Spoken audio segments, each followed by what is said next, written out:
Irmãos, 1 Pedro capítulo 3, versículo 7 diz assim: igualmente vós, maridos, coabitai com ela com entendimento, dando honra à mulher, como vaso mais fraco, como sendo vós os seus co-herdeiros da graça da vida, para que não sejam impedidas as vossas orações. Amém? Apenas é o versículo 7 hoje. Eu já há 2 terças-feiras que eu estou falando para as mulheres. E eu falei para as mulheres, não falei nada que ofendesse as mulheres.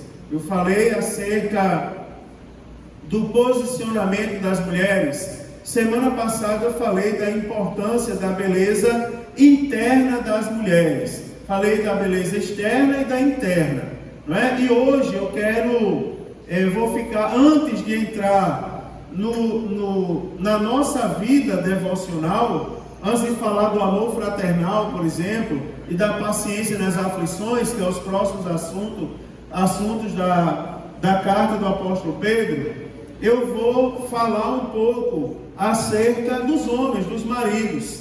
E aí eu quero lembrar os irmãos, porque o versículo 7 começa dizendo assim: igualmente vós, maridos, não é? Igualmente, ou seja, se eu estou falando acerca da ética da Bíblia Sagrada, você observa que a Bíblia Sagrada, a ética cristã, ela é recíproca. Ela é igual, digamos assim, tanto para governos, como para trabalho, como para a família. A ética nos coloca num lugar, nos diz o nosso direito, mas também as nossas obrigações. E o nosso procedimento, como a gente deve andar, como a gente deve viver. Não há, irmãos, na Bíblia Sagrada 2 pesos e 2 medidas. Não há diferença. Você observa, eu estou falando em termos espirituais, eu estou falando da Bíblia. É lógico que quando assuntos são direitos seculares, existe uma diferença entre governo e governado, não é? Existe diferença entre patrão e empregado. Mas eu estou falando da vida espiritual. E na Bíblia Sagrada, espiritualmente falando, não há distinção, 2 pesos e 2 medidas, para governo e cidadão, para patrão e empregado, e também para homem e para mulher. Não há. Existe um equilíbrio. Quando o assunto é privilégios e também responsabilidades, como eu já estou falando para os irmãos. Por exemplo, eu falei aqui no início da submissão. E eu expliquei para as irmãs, para as mulheres, o que era ser submissa. Não é? Eu falei um pouco a quem as mulheres devem ser submissas, a quem a Bíblia Sagrada manda as mulheres ser submissas.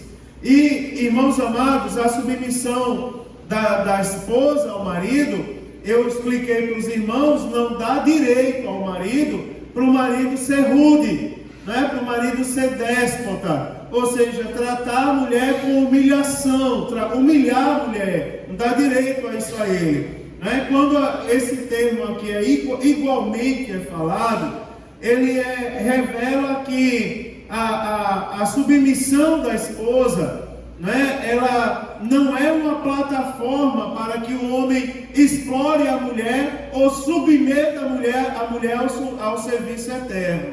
Muito pelo contrário, né? O igualmente impõe sobre os ombros dos homens um peso sem medida. Por exemplo, se o nosso referencial é Cristo, e nós aprendemos que Cristo é o cabeça da igreja, você observa como Cristo fez como cabeça. Porque Cristo como cabeça, ele não pisa ninguém. Por sinal, a Bíblia diz que ele não lança em rosto a nossa incredulidade. Você vai observar que Cristo, mesmo sendo o Senhor da igreja, ele veio para servir a igreja. É interessante isso, não é? Quanto maior a posição, não é? Aqui eu poderia falar para os irmãos, aqui tem alguns empregadores, inclusive agora no culto, no nosso meio. E eles sabem muito bem que na empresa, quanto maior a patente, mais trabalho vem. Não é? O patrão, o chefe da empresa, Michael me dizia outro dia, quando ele trabalhava na fábrica, ele disse: pastor, o nosso chefe lá de 190 anos, ele é o primeiro a chegar na fábrica. Dá 4 horas da manhã e o dono da fábrica tem ordem para, se ele não chegar até 4:30 da manhã, ir na casa dele para saber o que está acontecendo. Jesus, sendo o Senhor da igreja, ele veio para servir a igreja. E como cabeça da igreja, ele morreu pela igreja.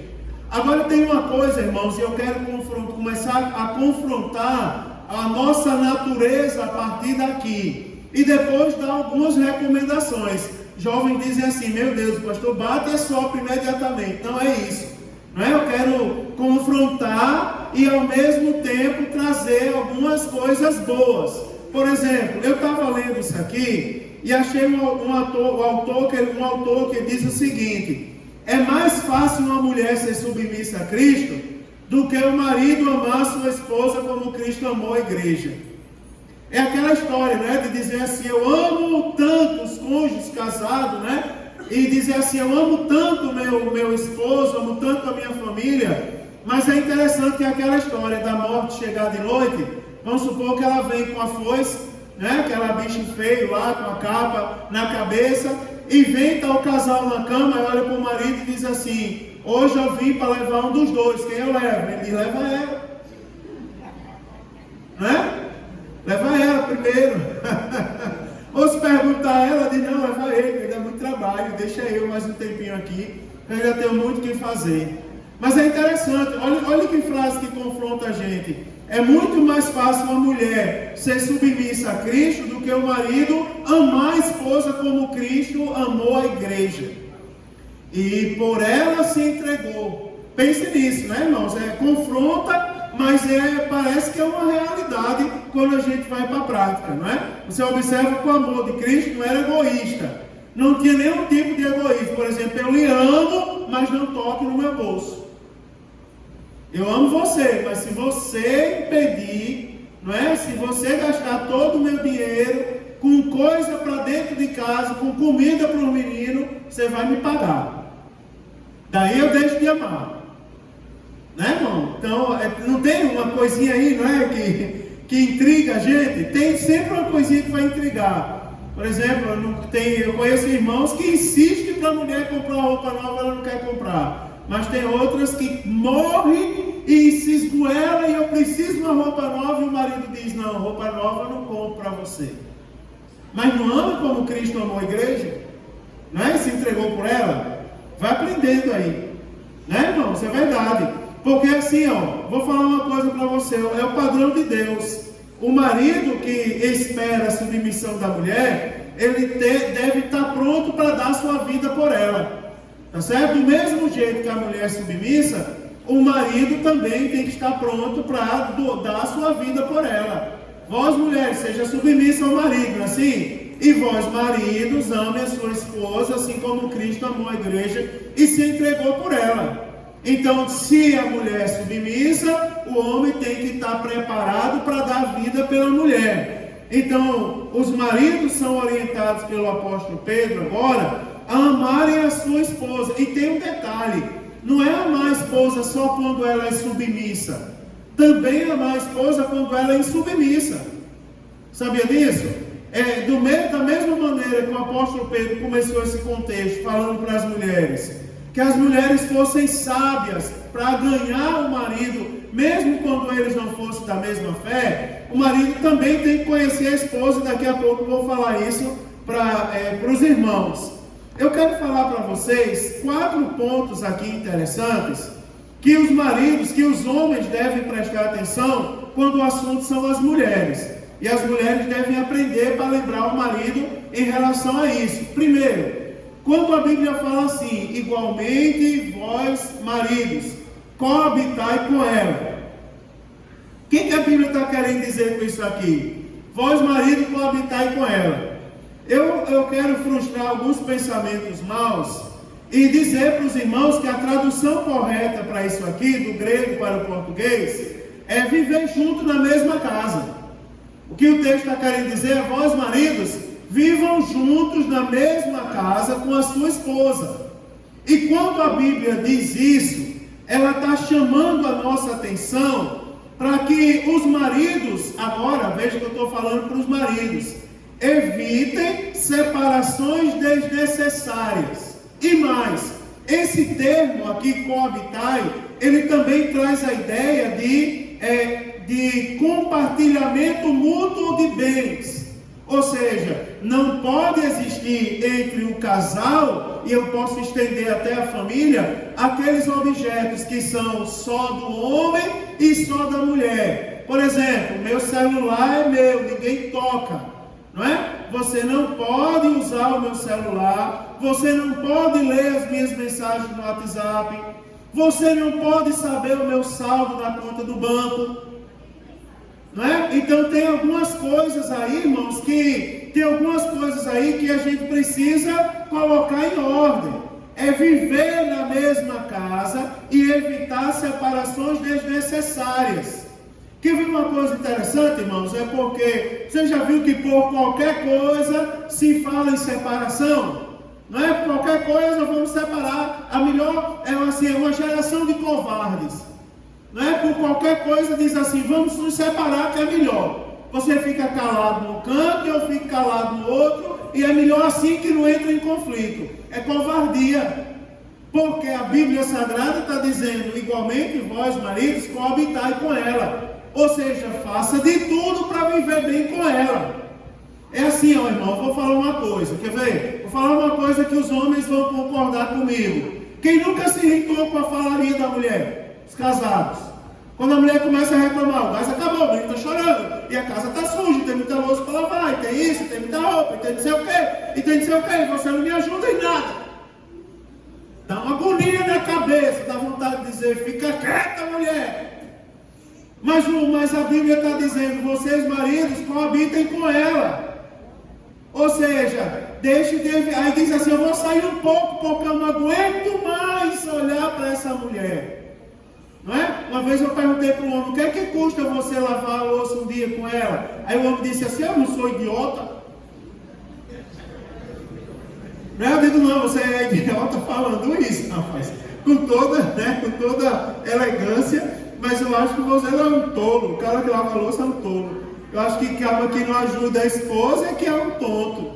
Vocês, marido, evitem separações desnecessárias. Jesus, constituiu casais para viverem juntos, para coabitarem. Não é para estar se separando por qualquer coisa. Agora está falando, tem alguma coisa na mente dos homens, não é? Que incita isso? Porque senão o apóstolo Pedro não falava. Aí ele fala para os homens, vocês maridos, coabitai com ela. Presta atenção. Então, embora o casamento ele tenha uma abrangência maior do que a parte física, mas agora está falando, o apóstolo Pedro está falando, e tudo começa pela intimidade física, por viver juntos, unidos. Você lembra que semana passada eu disse assim, e aí irmãos, as coisas que eu falo, eu gostaria que você levasse a sério, que eu estudo bastante para falar isso. E não estou brincando, se você for interpretar a Bíblia, você vai ver que é o correto. Semana passada eu disse assim, você que é casado, não saia daqui distante da sua esposa, pegue na mão dela. E as mulheres peguem na mão do marido. Não é, irmãos? Porque você sabia que tudo começa com a intimidade física, com segurar na mão mesmo. Faz tempo que não leva na padaria. Às vezes eu vou na padaria com a Thaisa e ela gosta daquele sonho, que eu não sei como botar, Heloísa, o nome daquilo de sonho, que para mim é um pesadelo, que aperta assim, sai aquele doce, aquele leite condensado assim. Meu Deus, um dia eu estava no shopping, eu nunca tinha visto aquilo, João. Eu acho que aquela mulher estava grávida. Ela pegou um Big Mac do McDonald's, abriu, Jonas, e pegou uma coisa de chocolate, derramou assim no meio, derramou. Depois fechou o Big Mac, fez assim, saiu aquele chocolate em volta. Não, vamos levantar daqui. Eu me recuso a ficar aqui olhando essa mulher comer isso. Não é? É um pesadelo, mas você sabia, irmão, que tudo começa da intimidade física? De levar na padaria e dizer, pegue, amor, um sonho. Não é? Vontade de dizer, pegue esse pesadelo, meu Deus, essa tormenta, mas coma esse sonho. E ver a mulher sair dali melada, aquela coisa. E depois que come aquilo, ainda diz assim, amor, deixa eu dar um beijo. Aí você pega e dá aquele beijo assim, bem falso, né? Mas é obedecendo a palavra, porque a palavra diz assim: vós, marido, coabitai com ela. Ou seja, a Bíblia está falando para os maridos e está dizendo assim: suporta, rapaz, suporta, né? Tem que suportar. Está falando agora, primeira coisa, fala da intimidade física, né, irmão? O casamento é fundamentalmente um relacionamento físico. A Bíblia diz assim, é tanto que a Bíblia diz: e serão ambos uma só carne. Ou seja, fala da intimidade física. Serão ambos uma só carne, não duas. Então não pode andar separado. A primeira responsabilidade do marido é cuidar da esposa e do lar fisicamente. Está entendendo? É manter a ordem física. Se lembra, eu falei semana passada, e eu disse assim: não pode deixar a esposa envelhecer. Lembra que eu falei isso? Tem marido deixando a esposa ficar velha. Não pode. A esposa tem que ficar nova, tem que arrumar a esposa, deixar ela bonita. Lembra que eu falei que eu com ciúme de Thaisa, mandei ela vestir a pior roupa? Volta e vista aquele mulambo velho que você acorda e vê você vestida, né? Mas na verdade eu disse aquilo brincando, mas a mulher tem que estar bonita. E eu disse: tem marido reclamando, minha mulher está feia, ficou velha e feia, e é muito caro manter ela agora porque ela é feia. A culpa é sua. Foi você que deixou a sua mulher envelhecer, e a manutenção da velhice é bem mais cara por sua culpa. Porque quando ela era novinha e bonitinha, você não cuidava? Você não tirava o dinheiro da passagem e dizia assim: eu vou trabalhar a pé, mas eu vou levar ela para tomar um sorvete. Quando era namorado. Aí quando casou, diz assim: não, morra de fome, fico com a cara cheia de prega, com o cabelo de bucha, mas eu não vou deixar de pagar o almoço para trabalhar para arrumar você. A Bíblia está dizendo o contrário: vós, maridos, coabitai com a vossa esposa. Não é interessante isso, né, irmãos? Interessante. É uma lição, e tem muita gente que não quer falar isso. Então, a responsabilidade principal do marido, nunca esqueça, é ser provedor. Eu estou falando da parte física. Agora eu quero falar da parte intelectual, porque a Bíblia também diz assim, ó: vós, maridos, igualmente vós, maridos, coabitai com ela. Aí a Bíblia diz: com entendimento. Preste atenção, que não é de uma forma. Você observa que as coisas que eu estou falando são coisas lógicas. A Bíblia está falando agora do entendimento. Essa palavra entendimento também se traduz por discernimento. Ou seja, viva bem dentro do próprio lar com entendimento ou com discernimento. Quer ver uma coisa interessante? O que é discernimento? Você só consegue discernir que uma coisa é boa ou ruim se você tiver conhecimento acerca daquilo. Você concorda comigo? Você só consegue discernir se uma coisa é boa ou ruim se você tiver conhecimento. Por exemplo, quem me garante que essa água é boa para beber? Né, irmãos? E eu tenho um pouquinho de conhecimento. Tudo bem, ela é transparente, ela aparentemente está limpa, ela estava lacrada. É uma água mineral industrializada, então por isso eu entendo que ela é boa, então eu vou beber, porque é boa. Agora, quando diz respeito ao marido com a esposa, ao homem com a mulher, preste atenção que homem e mulher, embora, irmãos, eles sejam iguais espiritualmente, mas nós não podemos negar que são dois universos diferentes, que nós temos diferenças físicas e emocionais. Temos ou não temos? Você pega o homem e a mulher, você vai ver claramente distinções físicas e emocionais. Agora, essas diferenças físicas e emocionais, elas não servem para separar o casal. A diferença física e emocional, ela serve como complemento. Você imagina aí, Samuel, se a sua esposa fosse igual a você. Você para lá, eu dormir com homem. Não é? Ela só é esposa porque é diferente, não é verdade? E nós nos complementamos, homem e mulher se complementam. Agora preste atenção uma coisa interessante. Quando eu estou falando de intelectualidade, eu estou dizendo que o marido precisa conhecer a mulher. Preste atenção que a Bíblia está falando para o marido. Vocês coabitem com a esposa com entendimento. Então está dizendo assim para o marido: você não pode ser ignorante em relação à sua esposa. Você tem que conhecer ela. Veja que a Bíblia está falando. Você tem que conhecer a sua esposa. O marido deve conhecer as variações do humor, do sentimento, dos medos. O marido tem que entender o seguinte, que tem diferença entre homem e mulher. Por exemplo, eu vou lá, dou um chute na canela de irmã e irmã, dá um chute na minha, pronto, a gente se resolve. Um passa a mão na canela, o outro passa. Também doeu, pronto, me perdoe, acabou, nunca mais a gente briga sobre isso. Agora, se você chuta a canela da mulher, ela guarda aquilo ali numa caixinha de surpresa. Daqui a 15 anos, ela vai olhar para você e vai dizer assim: olhe, o marido está lá na beira do abismo para cair. A mulher chega e faz: lembra daquele dia que você chutou minha canela? Não é? 15 anos depois, você pensa que ela esqueceu, mas ela guardou. Sabe por que o homem deve conhecer a mulher? Porque é o seguinte, coisa perigosa é ferir os sentimentos de uma mulher. Você sabia disso?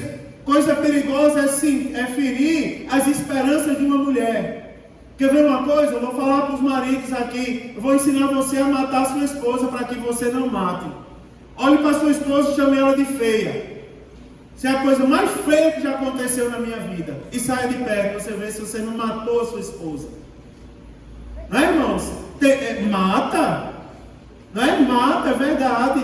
Eu estou dizendo para que isso não se repita. Porque é interessante, irmãos, o que a gente mais vê é o seguinte, é falta de elogio e mais depreciações. Por exemplo, eu vou falar para os homens, a palavra não é para os homens. Nunca chame a sua esposa de feia. Nunca chame a sua esposa de velha. Nunca chame a sua esposa. Um dia eu escutei um homem chamando a mulher de burra. Irmão, isso mata, isso é uma ignorância sem medida. Você não faz ideia de como o céu olha para o homem nessa hora e faz assim,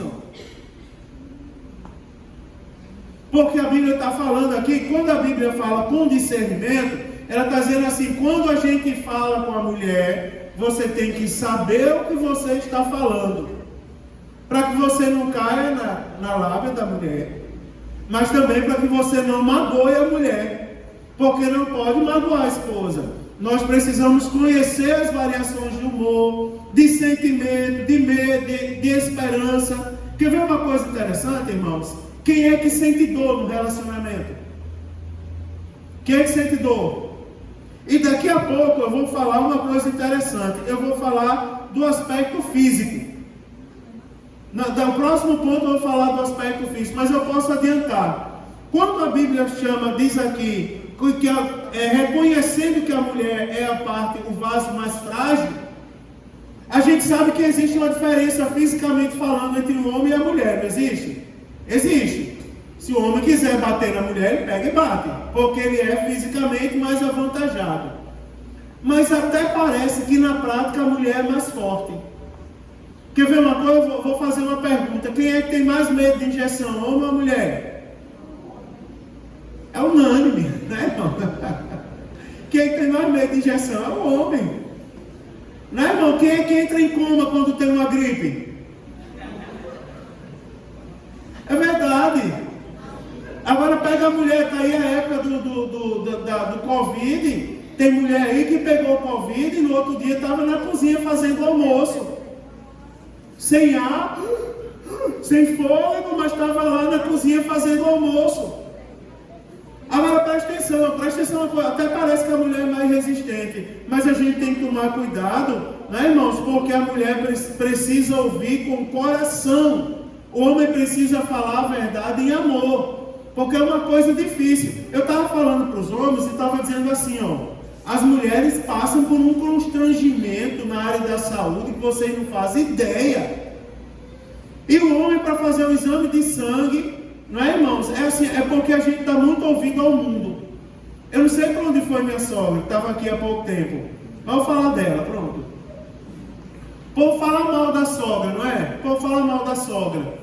E se abrir oportunidade na igreja, eu vou dizer uma coisa, se abrir oportunidade, o que não vai faltar é homem da igreja falando mal da sogra. Eu, porém, vos digo que minha sogra é uma bênção para mim. A minha sogra é uma mãe para mim. E se a sua não é, ore, porque Jesus vai transformar o coração dela. É verdade, mãe, que precisa parar de dar ouvido ao mundo. Ô Samuel, você não admite ninguém falar mal da sua sogra, né? Até porque ela está do seu lado. Mas eu vou dizer uma coisa a você. Você já observou que família bonita que Deus lhe colocou, Samuel? Já observou? Família bonita? Já observou como a família da irmã Sônia é bonita? É verdade. Vocês concordam comigo, irmão? Filhos, netos, genros. É uma família muito bonita para a glória de Deus. E você vai admitir palavra de maldição na sua família? Não vai admitir, irmão. Nenhum de nós podemos admitir. Por exemplo, aí eu falava para os homens, agora há pouco tempo, na palestra dos homens, e eu disse assim, irmão, para o homem fazer um exame uma vez por ano é uma luta tão grande que você não faz ideia. Porque criou-se todo um linguajar pejorativo em volta do exame masculino. Não é que os homens não querem participar. Aí eles querem trazer o mesmo ar pejorativo para as mulheres. Mas a Bíblia Sagrada, ela está dizendo assim, coabitai com entendimento. Ou seja, quando nós vamos falar para as mulheres, nós temos que falar com a cabeça. Não podemos falar para os pés.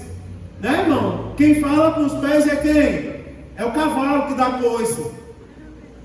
Né, irmãos? Homem tem que falar com a cabeça. Suporte, a Bíblia está dizendo, viu, Osés? Suporte. E eu brinquei com Osés e disse, Osés, é quase uma quadrilha organizada. Um monte de mulher contra você. Me disse, foi? Um monte de mulher. Se prepare. Está lá, não é só a irmã Camila. Tem Laiane, tem a Helenazinha que está crescendo, não está fácil. Tem mãe assim. Eu digo, rapaz, é tudo contra vocês. Só você de mulher, de homem no meio. Agora sim, ó, mesmo assim, use a cabeça. É o que a Bíblia está dizendo. Coabitai com ela com entendimento.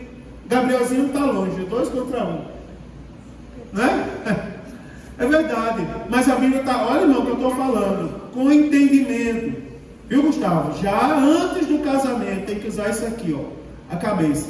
Senão o casamento vai ser um desastre. Quer ver uma coisa mais? É porque a Bíblia diz assim, além do entendimento, aí a Bíblia diz, dando honra à mulher como vaso mais fraco. Agora eu estou falando da parte emocional. Preste atenção uma coisa interessante. O marido precisa tratar a mulher com cavalheirismo. Precisa ser romântico, carinhoso no trato. Não é, irmão? Não manhoso. Tá certo? Manhoso não. Manhoso é coisa de mulher, não de homem. Não é? Às vezes eu estou aconselhando o casal e eu digo assim, então tome cuidado. Porque o correto do casamento é a mulher deitar a cabeça no colo do homem e encontrar ali segurança. Mas tem os casamentos que está ao contrário. Está um homem muito manhoso. Ali para a mulher, eu preciso de uma mãe, assim, né, irmão? De um chachado no cabelo, oh, irmão. Né? E deixa isso para a mulher, rapaz. Porque a Bíblia está dizendo assim, ó. Eu estou falando do homem para a mulher e não da mulher para o homem. O homem tem que se dirigir para a mulher. Eu vou ensinar para vocês Provérbio 31, 29, que diz assim: muitas mulheres procedem virtuosamente, mas tu a todas se sobrepõe.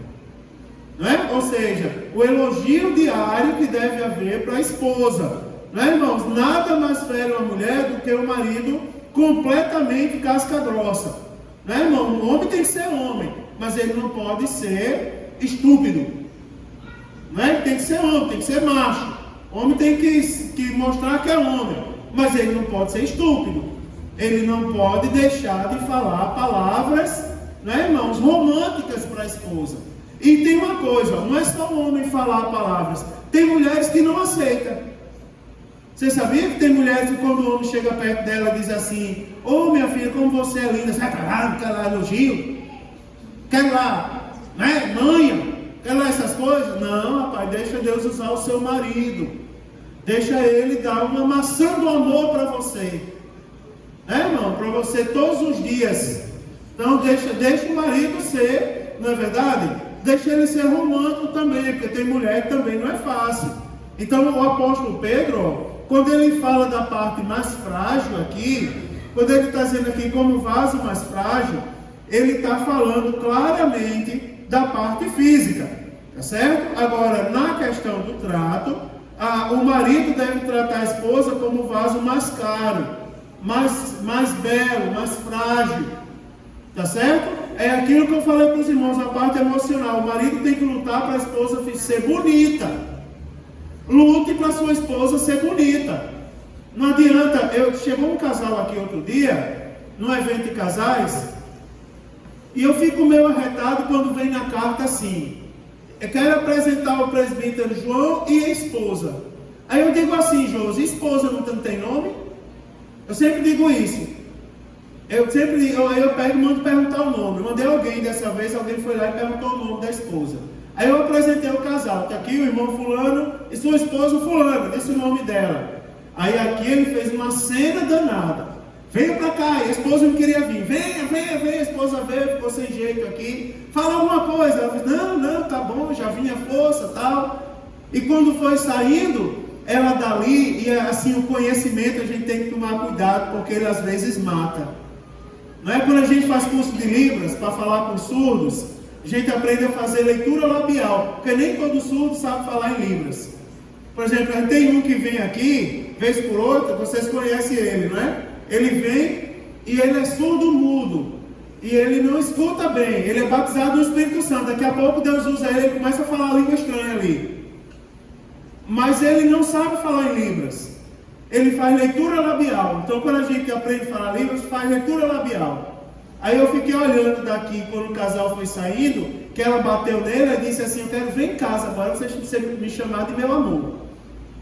Como você chamou na igreja? Eu digo: eita Jesus, olha como estava aí.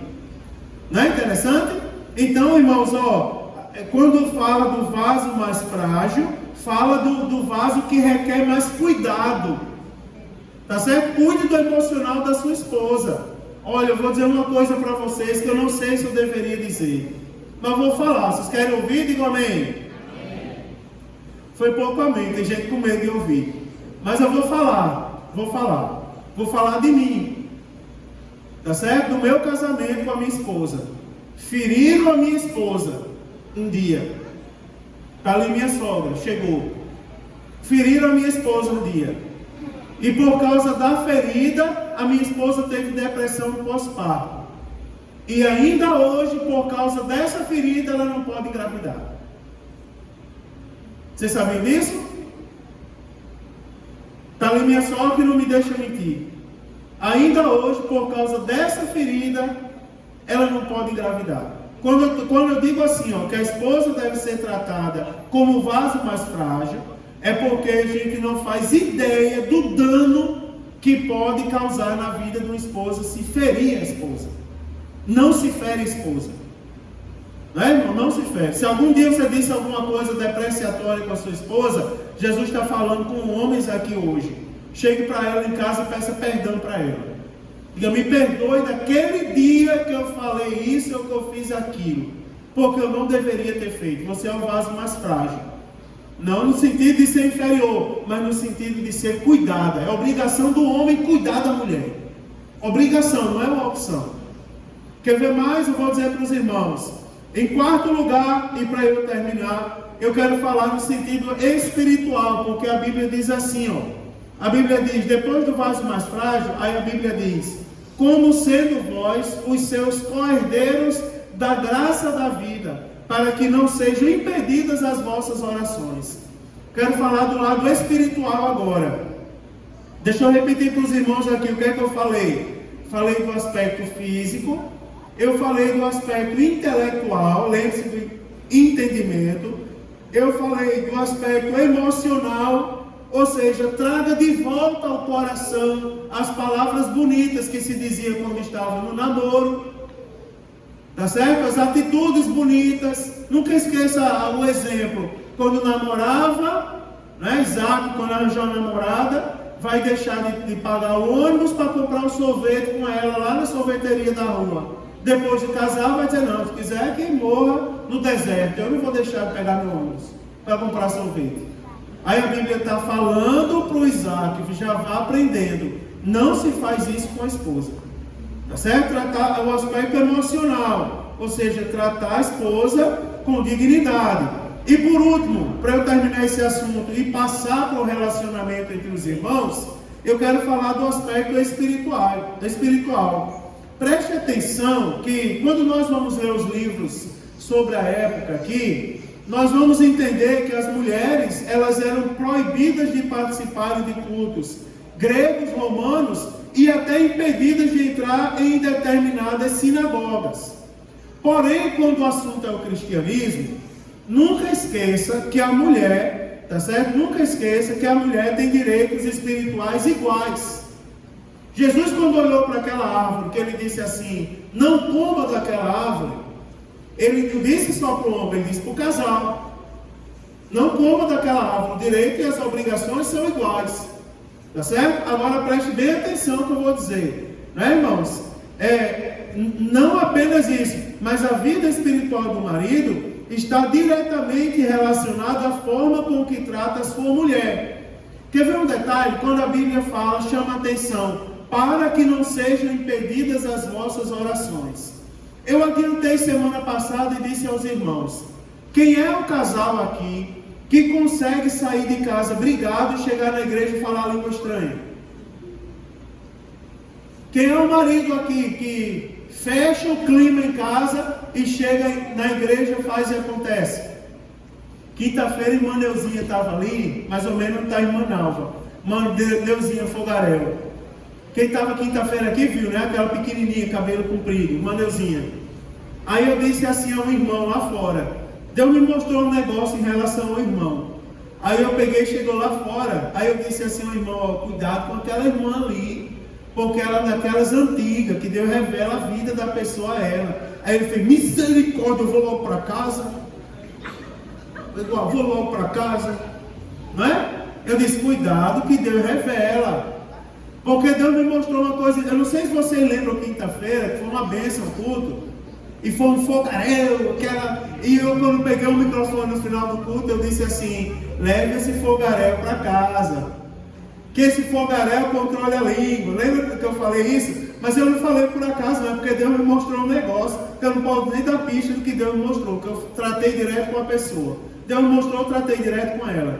Mas começou dali, quando eu disse, cuidado que a irmã revela, daí ele disse, meu Deus do céu, que era o homem mais avivado que tinha na igreja.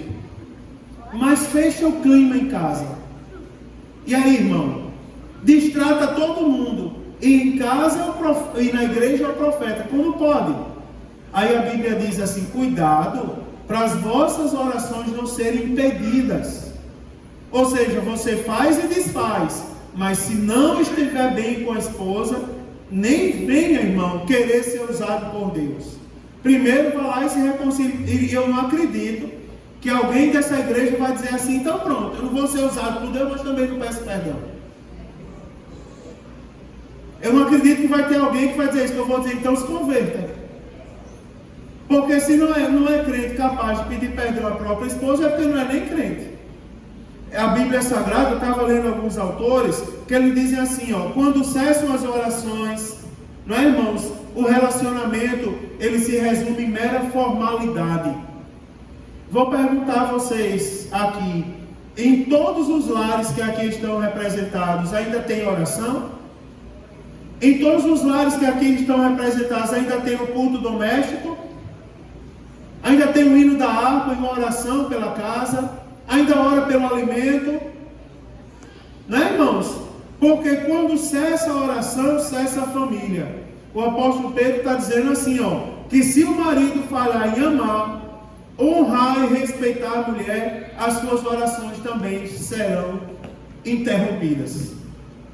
Isso é muito sério, não é, irmãos? Os suspiros da mulher maltratada se interpõem entre a oração do esposo e os ouvidos de Deus. O marido está orando, mas é como se o anjo que Deus mandou, quando mandou responder a oração de Daniel, o anjo mandou e disse assim: Daniel, desde o primeiro momento que se puseste a orar, são ouvidas as tuas palavras, e eu vim por causa delas. Aquele mesmo anjo veio e disse assim: não, agora eu vim para impedir tua oração. Ela não vai chegar à presença de Deus, sabe por quê? Porque você está maltratando a esposa em casa. E eu vou dizer para as mulheres: tenham calma e entregue na mão de Deus. Se tem algum marido nessa igreja, aqui não tem, porque quem maltrata não vem ao culto de ensino, porque tem medo de ouvir, tem medo de ouvir a verdade. Agora eu vou falar uma coisa para vocês, eu vou lançar uma mensagem profética.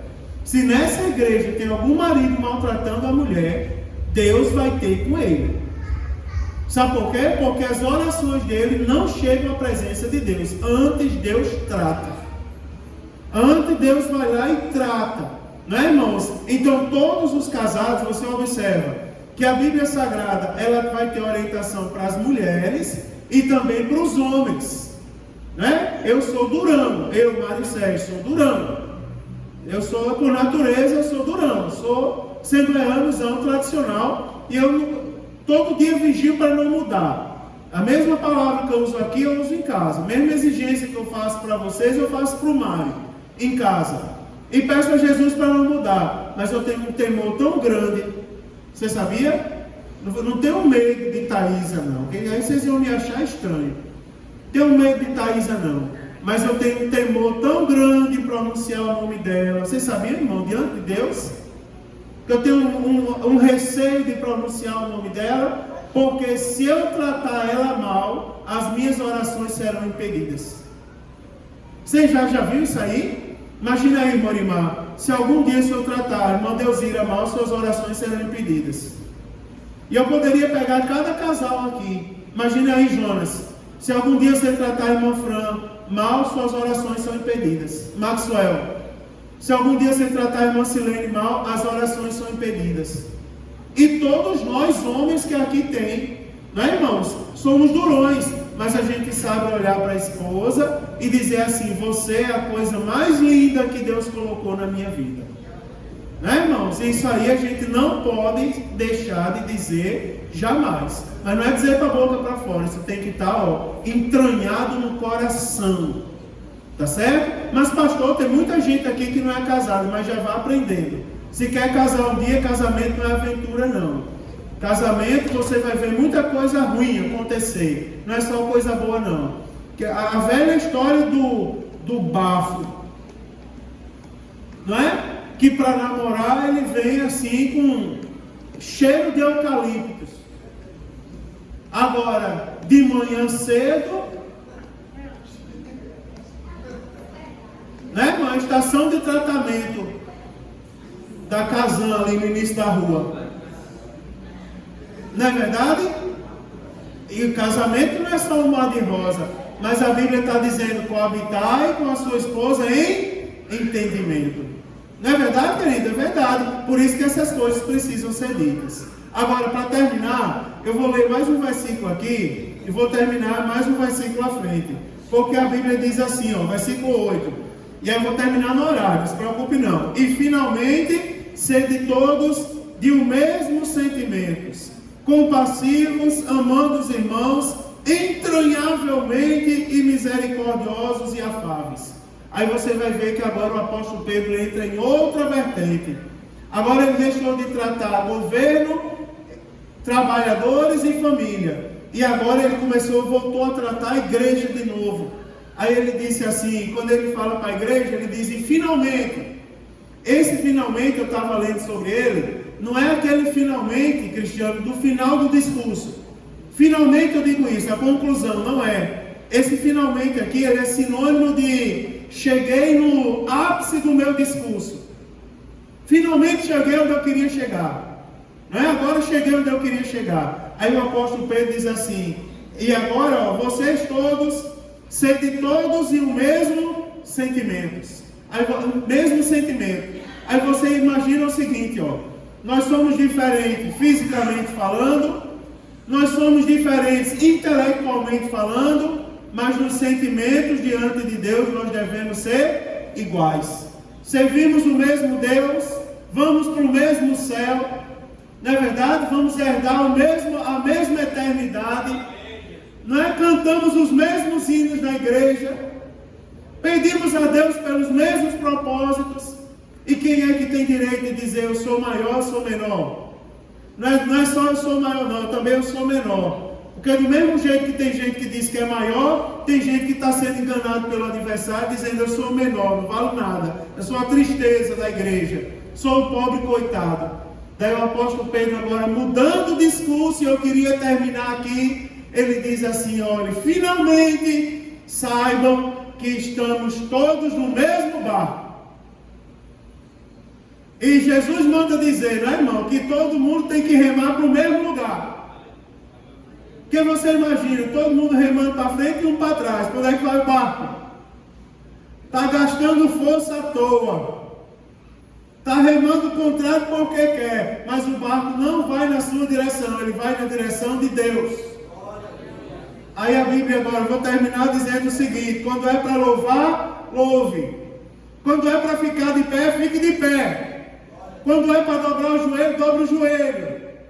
Quando é para dar glória a Deus, dê glória a Deus. Não é verdade, irmão? Quando é para, enfim, qualquer outra coisa que Deus mandar, seja participante. E eu quero levar essa palavra não para o lado do prepotente, mas para o lado daquele que está se sentindo injustiçado. Porque se Deus falou comigo hoje dessa maneira, eu tenho que repassar para os irmãos da mesma maneira. E eu vou dizer uma coisa para você, nessa igreja não existe menor. Nessa igreja existem servos que reconhecem que diante de Deus nós não somos nada, somos servos dele. Agora, uns para com os outros nós estamos no mesmo nível. Se preocupe não, porque tem gente que olha para a roupa e diz, minha roupa é feia e a dele é bonita, mas vocês vão para o mesmo céu. O meu perfume é caro, o meu perfume eu comprei 4 por 1, a irmã Deusira. Eu espero a promoção no final de ano, quando ela diz, pastor, na revista veio 3 caiaques pelo preço de 1, aí eu digo, opa, é minha vez. Aí eu compro. Aí eu estou lá com o caiaque da promoção, chega um irmão com um perfume francês. Pode chegar com perfume francês, inglês, italiano, sei lá, iraquiano, né? Pode chegar com o perfume do Ramais, mas quando Jesus voltar, vai tudo para o mesmo céu. Daí Jesus manda dizer para alguém que está aqui essa noite, pare de se sentir pequeno. Porque o discurso agora mudou. As mulheres ouviram, os maridos ouviram. Agora toda a igreja vai ouvir. Não existe grande nem pequeno, existem servos. E quando Jesus voltar, vai tudo para o mesmo céu, em nome de Jesus. Se eu tivesse mais tempo, eu ia dizer, larga de besteira. E para de dizer que é grande ou pequeno. Que diferencia eu de vocês, sabe o que é? O grau de responsabilidade que eu tenho. Porque Jesus colocou sobre os meus ombros a responsabilidade de manter essa igreja na direção do céu. E eu luto todos os dias por isso. Mas perante Deus, irmão, uma vez o irmão disse assim, oh, que bom ver esse grande pastor. Aí quando eu peguei o microfone, disse, grande não, eu sou alto. Eu posso ser alto, mas grande aqui só existe um.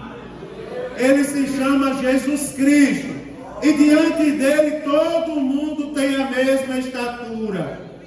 Então Jesus manda dizer para você, alegre seu coração, porque você não é pequeno não, você é da mesma estatura e vai morar no mesmo céu em nome de Jesus.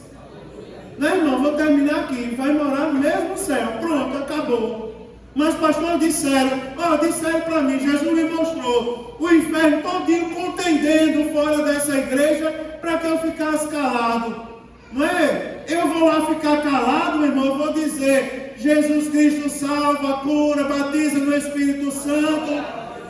Não é? Poderoso para dar vitória, quem está precisando de vitória. Não é, pastor, não fala não, porque tem o LGBTQI+, ele pode ter o alfabeto todinho, o A, o B, o C, o F, o Z, o H, o diabo, o Satanás, mas eu vou dizer que Jesus é Deus, Ele é o Senhor, e Ele vai voltar, e a gente vai morar na eternidade, em nome de Jesus, irmão. Em nome de Jesus. Jesus manda dizer, alegra o teu coração, aleluia. porque você não é menor não, meu irmão. Você pode ser até falar menos que eu, mas vai morar no mesmo céu, em nome de Jesus. Tem mais, lá no céu não haverá mais pranto, não haverá mais dor, não passará mais enterro. Lá a gente não vai mais se preocupar com conta, com tribulação, com apontar de dedo, com tempestade, com El Ninho, com Laninha.